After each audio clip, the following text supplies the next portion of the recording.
Ukuthandwa komuntu kubangwa ngumusa wakhe.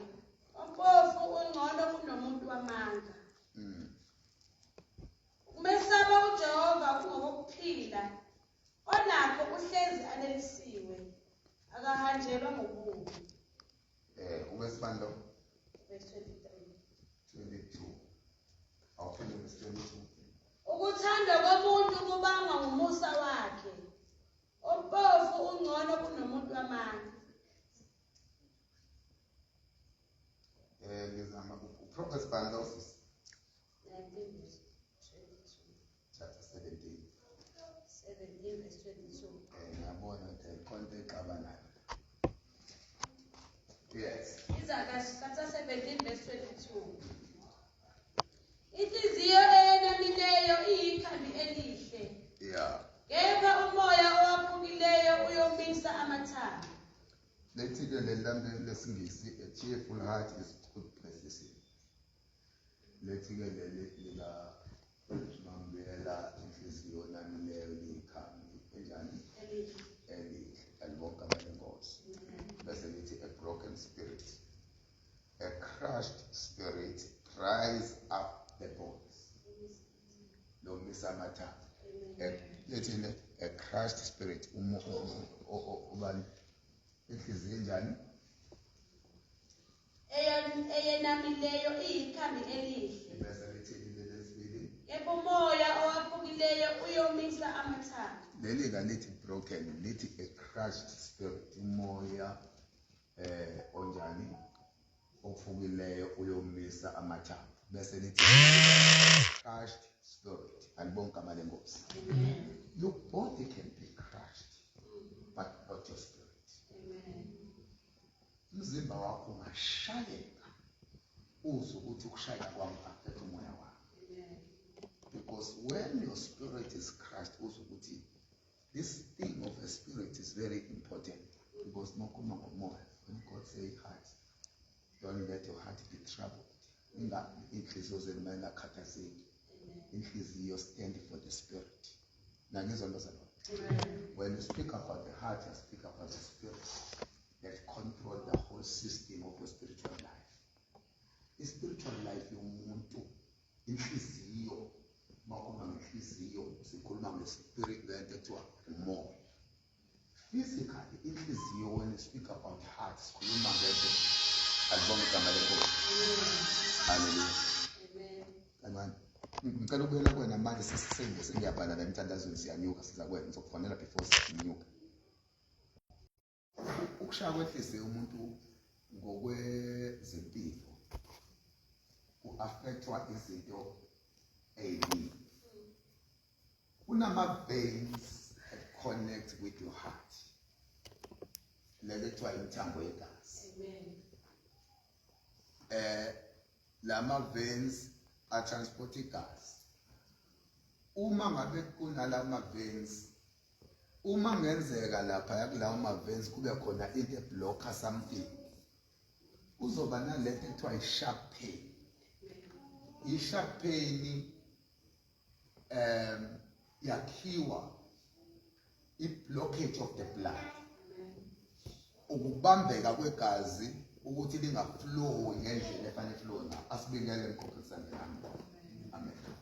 So once igazi langaflow ngendlela efanele ngayo, uzobe usuba nalento ekuthiwa i-sharp pain, lento engathi ukugwaza noma isibhobo. Yabo? So lo sharp pain ke le isuke i-affecta once kwacheckwa waba nama-sharp pains in your life. Uma kuzocheckwa inhliziyo, wela ngifundela ngezokuba udokotela, kodwa kunezinto ezifakwa laphayana kuma-blood veins ezicheck ukuthi imithambo yegazi injani. Because uma ukhuluma ngenhliziyo ukhuluma ngeprocess ukusebenza kwegazi. Ngoba once wafuna ukuthola ukuthi infection esenhliziyweni igazi ishaya kanjani inhliziyo, check imithambo. Le mithambo ayiyona inhliziyo kodwa i-connecta nenhliziyo. Nangizodazalwa. So inhliziyo meke yama ukushaya umuntu usefile. That is why iBhayibheli malikhuluma ngenhliziyo likhuluma ngomoya. your spirit must, umoya wakho kufanele ube free, ukhululwe. Ngisho noma ungazungezwa izimpingi kanani ekholweni kwakho, kodwa your spirit must be free. Don't allow anything ukuthi icrush your spirit. Uma umoya wakho usulimele, you rather be alone and cry. Ukhale ngokwanele and get imbhalo relevant ngesimo sakho and get healed. Then bese uyavuka uyithathe. Because iyadingeka healing of soul healing, ukuphiliswa komphefumulo wakho. Nakezwa bazalwane. uJesu akawaqamba amanga. Uma uthelele ivesi ngalibuka silithathe njengento ejwayelekile that ethi inhliziyo zenu bazingakhathazeki. He knows ukuthi once your heart is crushed, it will dry up your bones. You miss amathambo. Nikhona bazalwane. Once umuntu inhliziyo yakhe yakhathazeka, ayisekho izwi, ayisekho ifaith, ayisekho ukuba positive, awusamazi uNkulunkulu ezinkulunkulu, because it's dry up. Lisho njalo iBhayibheli lithi yomisa amathambo. Ngoba lento ekuthiwa inhliziyo, it's your spirit that drive your faith. Ukholwa kwethu kudrive umoya. So once uSathane ke wanyoka, maye uSathane esesha umoya wakho sesekonakele kakhulu, you are going nowhere. You need to get a deliverance. Umoya wakho ube free kuyo yonke into. Ingakho manje iBhayibheli ningakhathazeki ngalutho. Kepha izicelo zenu bazaziwe uNkulunkulu ngomkhuleko nangokubonga. Nanizwa bazalwane. So uma iBhayibheli kuma ngokukhathazeka likhuluma ngento ecrusha your spirit. When your spirit is crushed, when you are spiritually disturbed, awenzi lutho, because there is no direction without the spirit. Ayikho direction efanele ube nayo spiritually laphandle kwabona. Hallelujah. Amen. Amen. So in life of umthandazo wabazalwane, kunezinto edinga uzikhulekele, ungakhuleki nazo. Ngoba mawukhuleka nazo, there is no answer in your prayer. Unless you get your time and pray upon your Christ the Spirit. Ukhuleke phezu komoya olimele, ukhuleke phezu kwawo until uphume uphilile. Ngoba once wakhuluma, uzokhuluma into yokulimala emoyeni.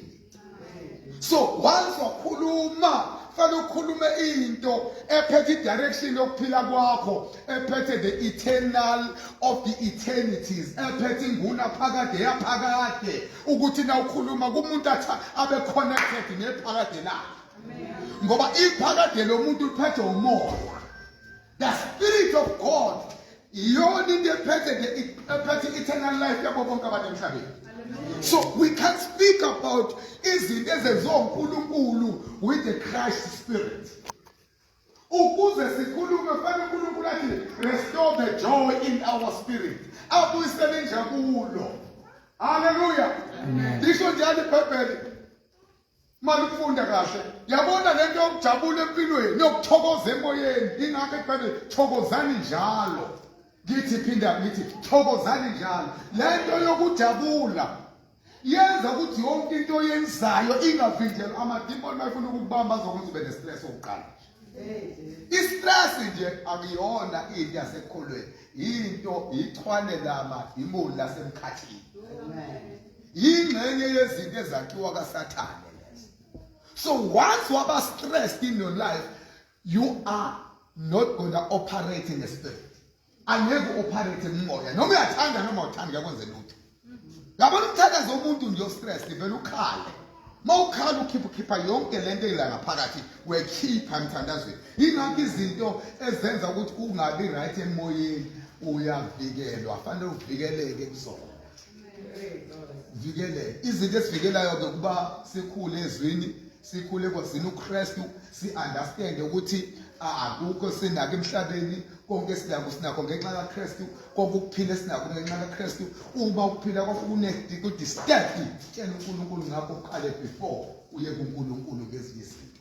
Amen. Set your spirit free kulezi zinto ezibamba umoya wakho. uJesu ngaka waqamba mangakhume nabantu bengenanto engathi inhliziyo zenu mazingakhathazeki. Do not let your heart be troubled. Inhliziyo zenu mazingakhathazeki. Yingoba uJesu wayazi ukuthi when your heart is troubled uzokwaliwa ezulwini. Uzokwaliwa ngoba waliwa ngani? Ngoba inhliziyo yakho once aba troubled, the spirit that leads you into eternal life asisa operate. Awusasebenza umoya opholele kunapaketini yakho.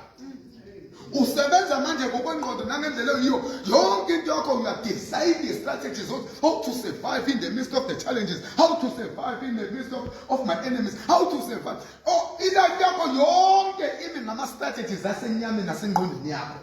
You are no longer awusaphili in the presence of God. La khona uNkulunkulu ekunikeza ama guidelines of what to do and what not to do. When you know uNkulunkulu ukuthi is in control of the spirit, uyazi ukuthi umoya can tell you ukuthi this is wrong from your body, this is right from your body. uNkulunkulu uyakutshela wrong bomzimba wakho because awusaconsider lutho from the spirit. Amen. You can't pray with a crushed spirit. There are things angeke sikwazi ukuzenza with a crushed spirit. When you are wounded, you need to pray to the Lord and heal your wounds.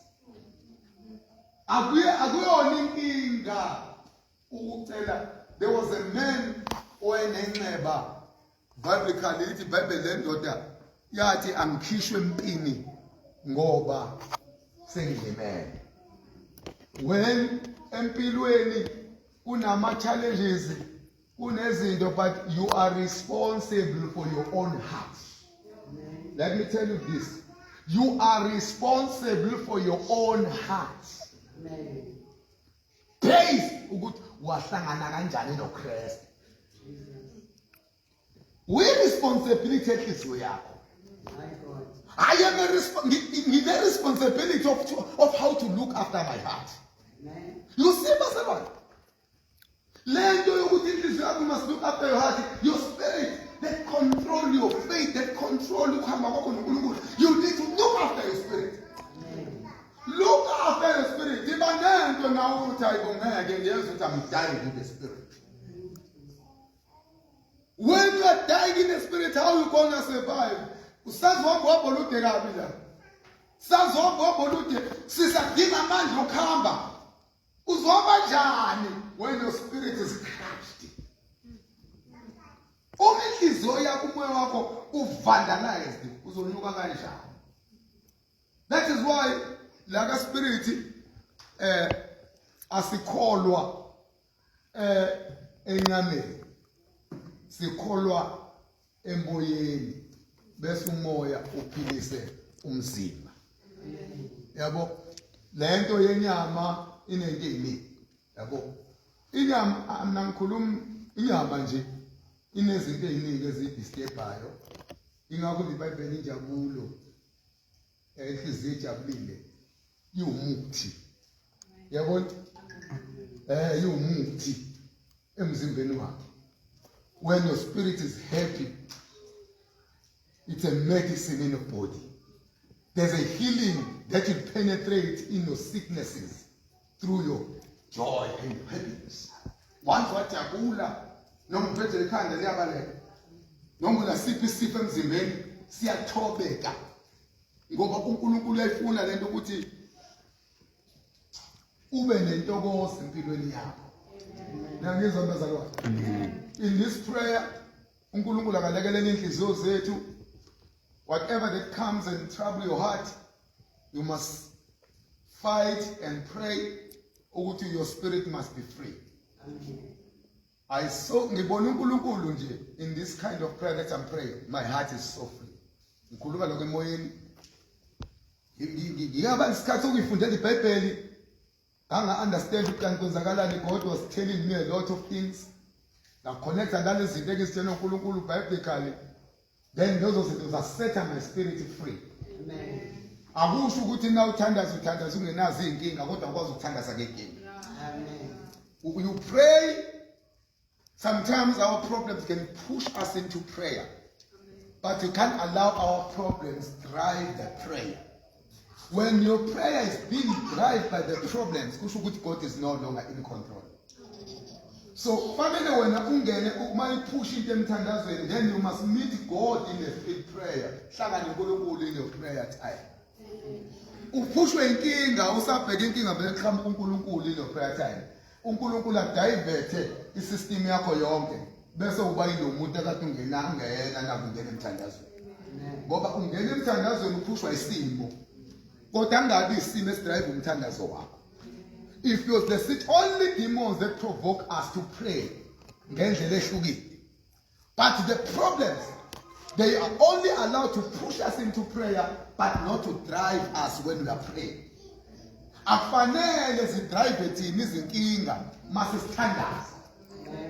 Nangizonda zalwane. Amen. When the problems are driving you when you are praying, yongena umuntu oxabene naye, you won't pray again. Kongena umuntu esitha sakho while you are praying, you won't pray again. So when the problems are driving you into prayer, you need to allow the Spirit of God to intervene, even though you are being driven by the problem into prayer. The problem is so esihlalweni. Makufika ohlala iproblem esihlalweni, ayisuke phela iproblem bese kuhlala uNkulunkulu. Then uzozo lento eyiningi, one uzofila forgiveness, uzofila ukuthethela abantu ababonile, uzofila ukuthanda abangakuthandi, uzofila ukubingela abangakubingeleli, uzofila ukwamukela lokade ungasakubona empilweni yakho kahle, uzofila ukubona ukuthi khona abantu edinga ubadinga empilweni yakho ungasabadinga leso sikhathi. When we pray, we drive by a situation and don't allow a situation to drive the person semthandazweni. Ngiyabonga simo sami ukuthi ngithandazisile. Kodwa naso uthandaza uNkulunkulu menzela kathatha indawo. When the Spirit esethatha indawo, sekufanele kuqale kubona direction in your prayer uyaphi nomthandazo wakho. Baningi abantu abangena ku fasting, but drive ama emotions emeko yakho. Bakhohlwa ukuthi uNkulunkulu kufanele athathe indawo. Masethatha indawo, you will flow in the Spirit. When we flow in the Spirit, uzobona na ukuthi hey, ayishintshile izinto. Nangizwa. So my motives motives can drive us into prayer. But when you are praying, my motives apele isikhathi. Yonke into ekwenze wathandaza, oh Lord ngiyathandaza but no money. But you can't drive. Ungadrive umoya ukuthi awunayo imali into your prayer. When you get into prayer, uNkulunkulu akantshela bengivele ngifuna ukuhlangana nawe, ngaxosha imali kuwe. Sahlangana. So the situation now is not about money that you are praying for. The situation is about the Spirit that leads your spirit. Amen. So I'm demonic, they are like that. They confuse our prayer time. They confuse everything that we do. That is why sometimes when we are praying, we are doing a prayer and fasting,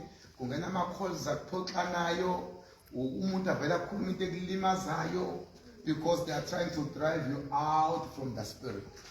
When they drive you out from the Spirit, then you will concentrate into the matters of the Amen. May the Lord heal your wounds. May the Lord heal your crushed spirit. To